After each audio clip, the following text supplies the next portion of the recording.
gives the signal for the epiglottis to close. Okay, so that means when the epiglottis is closed, the food particle is not going to go into the airway.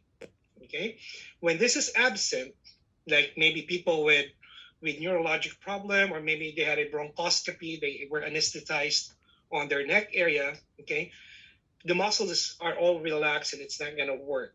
Okay, so that means that there's no gag reflex, you will increase the risk of the patient having aspiration. Okay, so that means it's going to go into the wrong tube, it's going to go into the airway.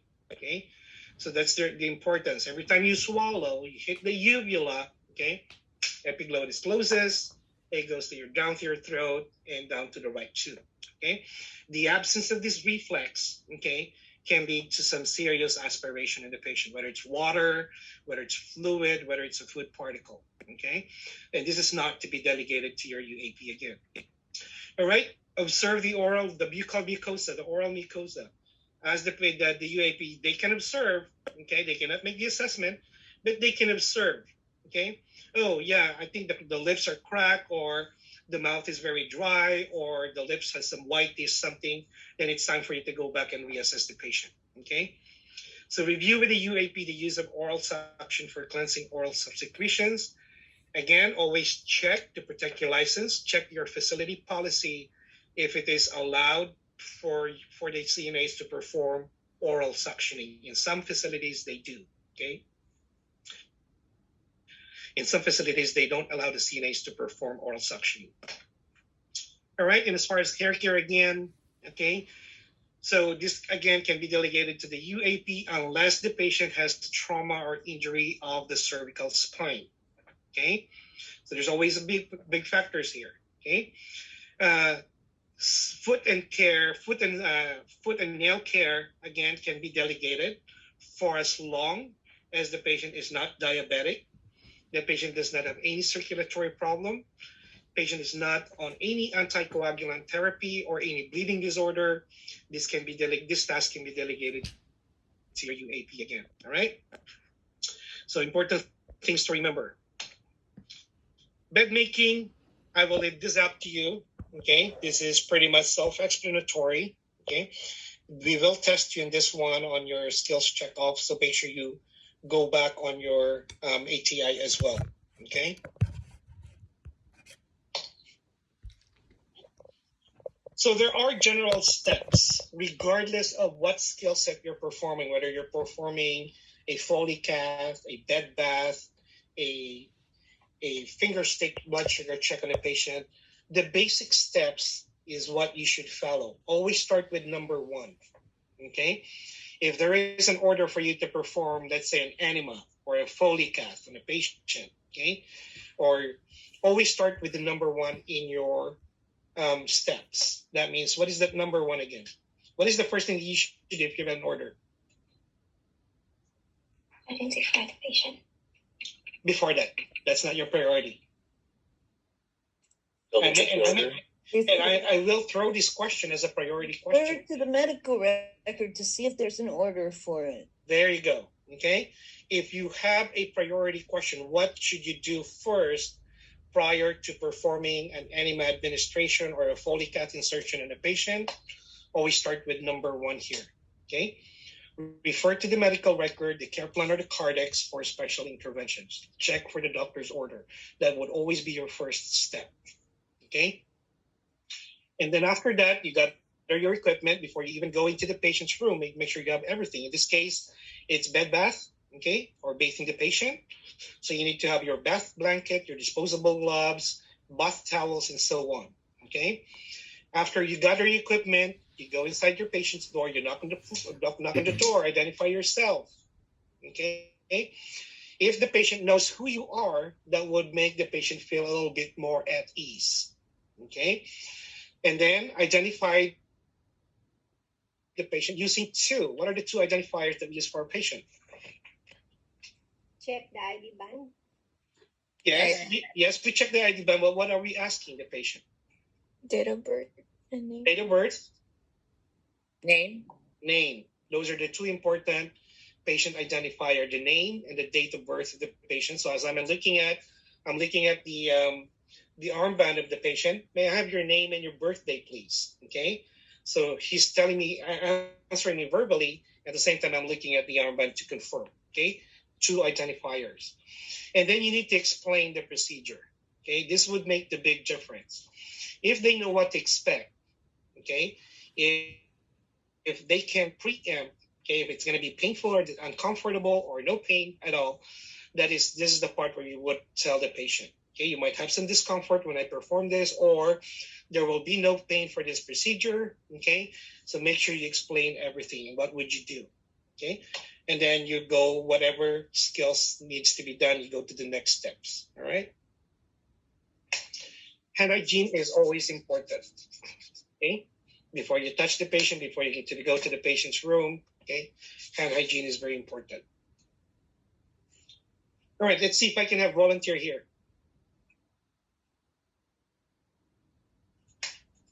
Come on.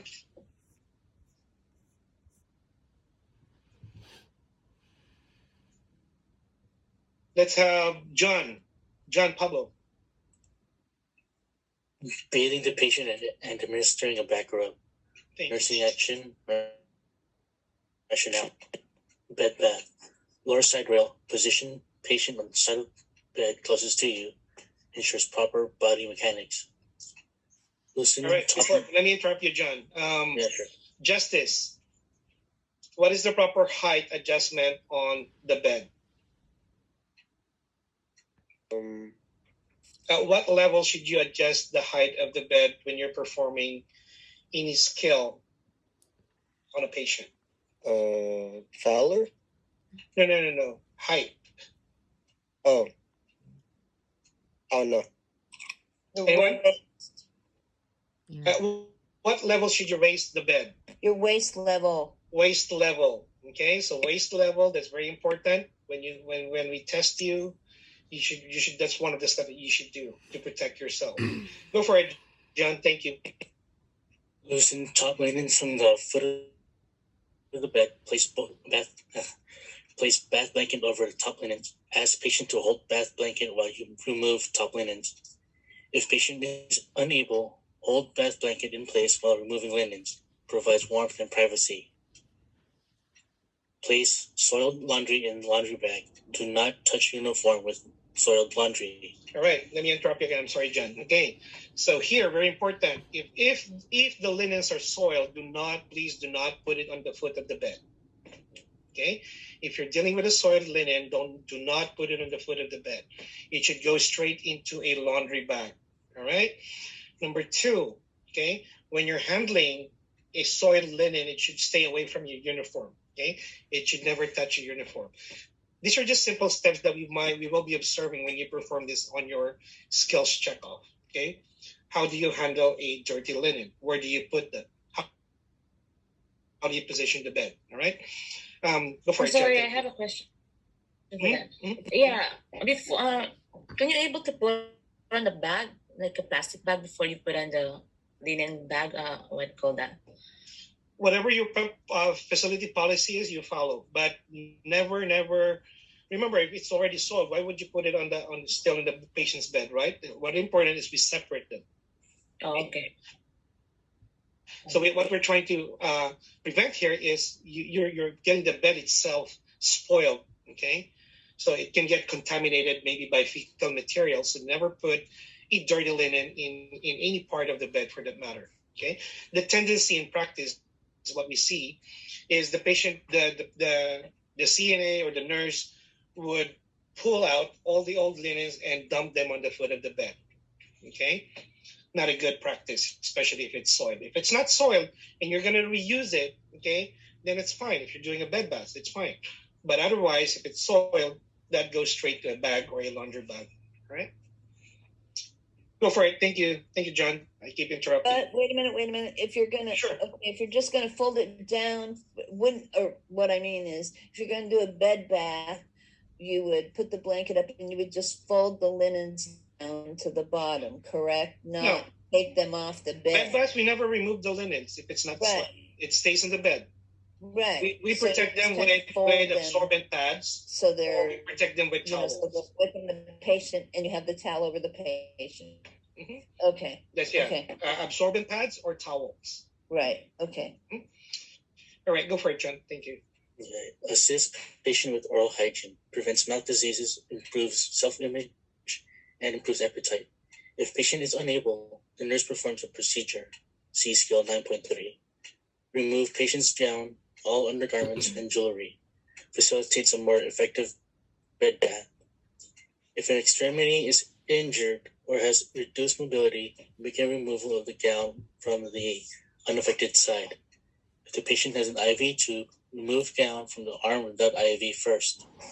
Then lower IV container or remove tubing from pump and slide gown covering down over the affected arm. All right, very important. Thank you, John. Okay, I want to highlight this.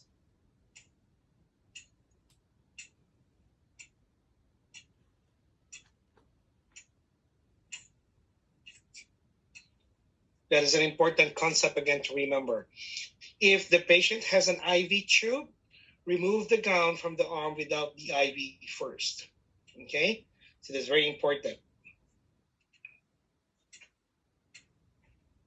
So make sure you follow me. This is in your book. This is, I think,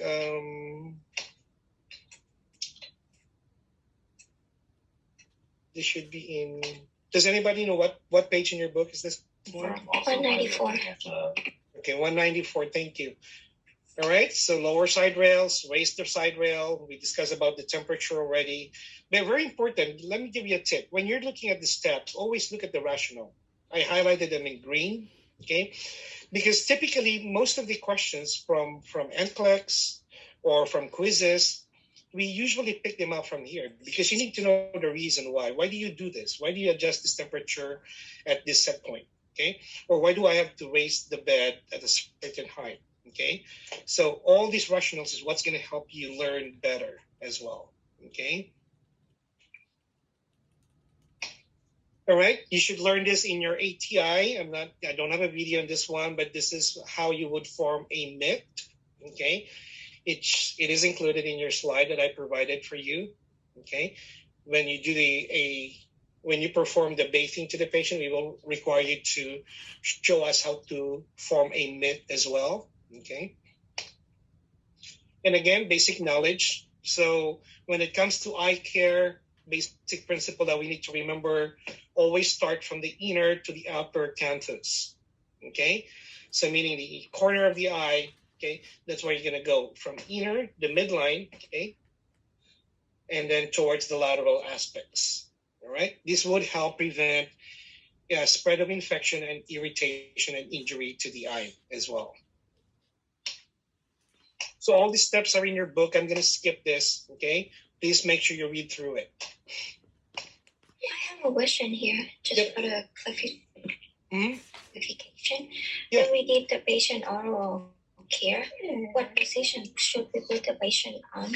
Semi-fowlers, if they're alert, they're awake.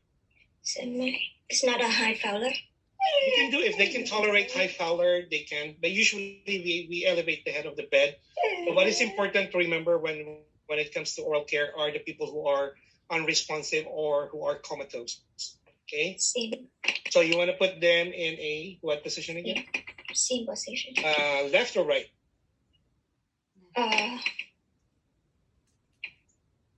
The best position would always be a left sims position, even on a recovery position because of the anatomic structure of your esophagus. Okay, so left sims would be an ideal. All right, another tip here. If you see a reddened area during your bathing, never massage a reddened area.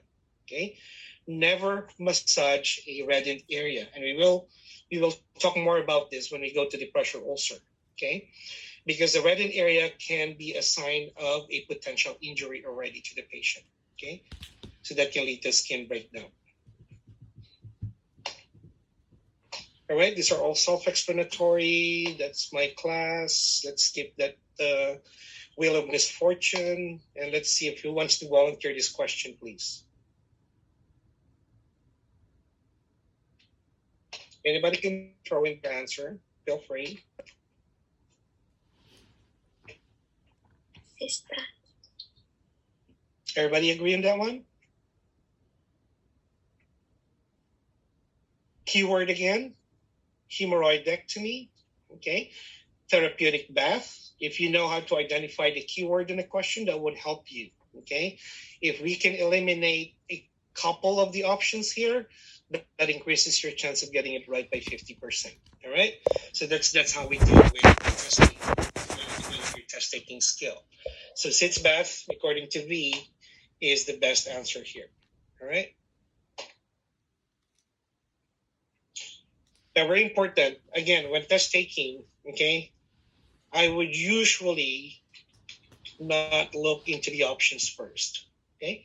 When I'm taking a test, and this is typically very effective if you use this approach, okay? Look at the question. Let's identify some of the important keywords. What are the important keywords that you want to pay attention to here?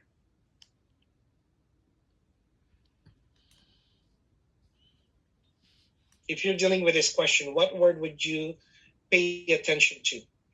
Hemorrhoidectomy. Okay, that's number one. You want to pay attention to this one. Okay, therapeutic bath. Okay, all right. So ordered to assist the healing process for a patient who had a hemorrhoidectomy.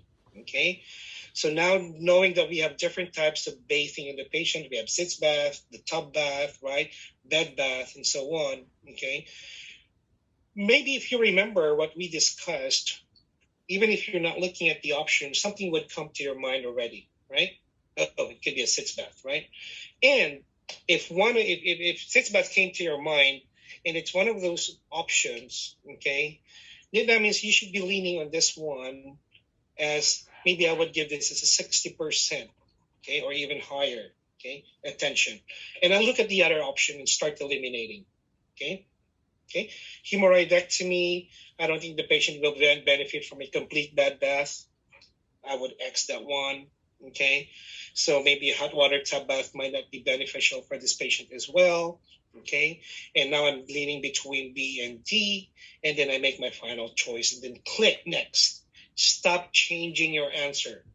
Okay, always follow your instinct. Once you click your answer, follow, believe in your instinct, and then click next. Most people who fail, okay, some people who love to change their answers, okay, and then you realize when the instructor reviews it to you, oh my God, I got it the first time. I was right on my first choice, and I changed it, right?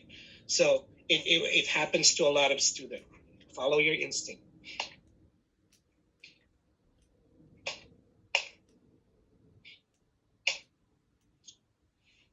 All right.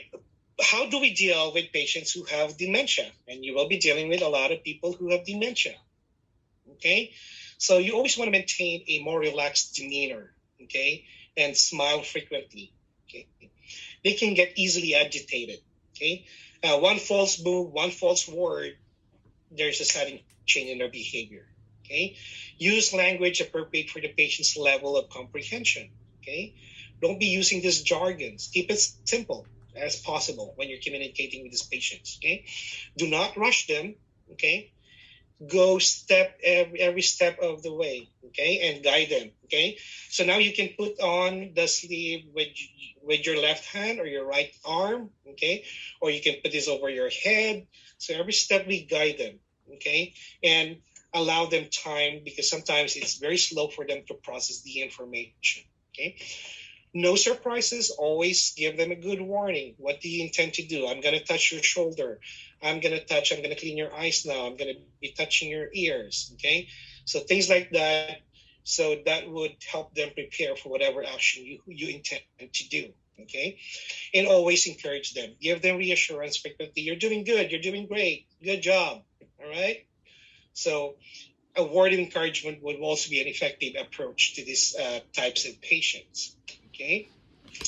Use distraction and negotiation instead of demands. Okay, you cannot make demand on these people. Once they become agitated, okay, it's an all or nothing deal for them. All right, so that means we can distract them, or we can come back at a later time, have them come down, because for the most part, even if they're very very mad at you, maybe at 7 o'clock when you went there, people with dementia after an hour they forget. They may not even remember you going to the room. Okay, so there can be a change of attitude or behavior. Okay, so minimizing the noise in the bathing area can be good for them. Less distraction, the better. Okay, the right temperature is always good for this patient. Okay, set priorities as to which body parts need bathing and which can be skipped. Okay, so that means if there is a likelihood that this patient becomes agitated at the middle of the bathing, prioritize your, actually you don't have to follow every step. If I need to clean the private area first, I would focus on that just in case she changes her mind and become combative. Okay, I have done the cleanse the important part of the body. Okay, less people. Okay, usually 2 people would suffice. Okay, and again, for your safety, never ever go to your patient's room on your own, especially as students. Okay, always go with a partner every time. Okay, as a student during your clinical experience, every time you need to go to a patient's room, you have to be at least in pair. Okay, no solo. All right. In as far as skincare, when physical condition changes, skin often reflects this with changes in color. Okay, the texture of the skin, the thickness of the skin, the turgor, the temperature, and hydration. Okay, as long as the skin remains intact and healthy, its physiologic function remains optimal. Okay, if we can maintain an intact skin in the patient, okay, the cell in the cellular level, the way it works, okay, we can maintain an optimal level of functioning on those areas as well. Okay.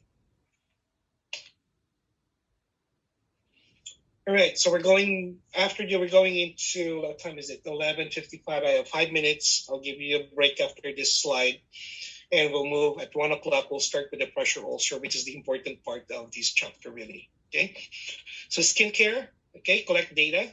So normal skin, what is expected? You wouldn't know what is abnormal unless you know what is normal, right? Okay, so as a baseline, what does a normal skin look like? What are the characteristics? Okay, so when we look at the patient's skin, it should be intact, no cuts, no bruising, no abrasions, except for those AIDS-related skin changes that is normal. Okay, for an AIDS-appropriate individual. Good turgor. How do you check for a turgor, the skin turgor? How do you test? You pull it up from the arm like this. What do we call that? I don't know. I like If to it stays, see. if it stays up, what do we call that? Tenting. The tenting. It shapes like a tent. That's why it's called tenting, right? If it stays this shape when you pinch it, okay, that means that patient has a poor skin turgor. It can be a lot of reasons. Okay, it can be from dehydration. It can be from a thin skin already with a lot of loss of the fatty layer in the skin, the adipose tissue. Okay, it should be warm and moist. If it stays that way, Mr. A, if it stays that way, then that means poor. Yep, that means that the patient has a poor skin turgor. Okay, but if it goes right back, good turgor. Okay, fine. So that means when I do this, okay, it should not form a tent. Okay, I do a tenting on the skin. I do this, all right. It should go back right up. Now, for older adult, because we said the adipose layer, the fatty tissue becomes thinner, okay, and the hydration status of the patient becomes poorer. Now it takes a little bit of a time to return. Okay, a severely dehydrated patient will have a very poor skin turgor. That's one of the things that you would look at. Okay, and for older adults, one of the best areas would be just below the clavicular bone. Okay, you can perform. This is the worst part usually. Okay, you can test them chest area and the sternum area or below the clavicles for skin tenting. Okay, that's a good spot to test. Localized changes in texture across the surface. Is it rough or smooth? Okay, color varies from part to part again. So this is what a normal skin would look like. Okay, unless you know how it looks like for normal skin, then you can't tell what is abnormal, right? Okay, so that means we always have to go back to our baseline. What is in normal blood pressure in order for us to know, oh, your blood pressure is abnormal. Unless you know the normal levels of the blood pressure, then you don't know what is abnormal, right? Whether it's hypertension or hypotensive state. I'll stop from here, and let's come back at 1 o'clock, and we will be talking about